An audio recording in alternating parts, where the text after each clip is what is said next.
The following portion of Hello Montana is sponsored by Frontier Psychiatry.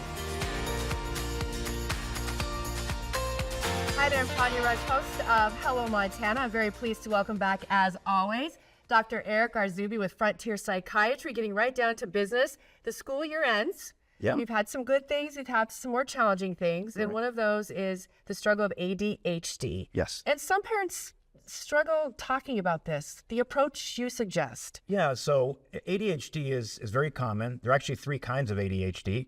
One is hyperactive type, the other one is inattentive type, and the third is the combined type. So people aren't always aware of the different types of ADHD. And on top of that, ADHD is often accompanied by a learning disability. Actually, almost 50% of kids with ADHD have a learning disability. And then along with that, also dyslexia, issue of concern coupled with that. Exactly. So again, since so many kids with ADHD have a learning disability, the most common one tends to be a reading disability, which is dyslexia. And dyslexia is not easily identified, actually.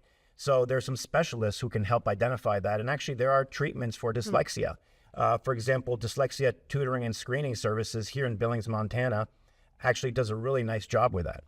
And what are some other options then for students who struggle with some of the other learning disabilities? I think you're finding maybe more and more different things going on. Well, I think as we learn more about things like ADHD, dyslexia, we start understanding that there are other learning disabilities, including actually a math disability.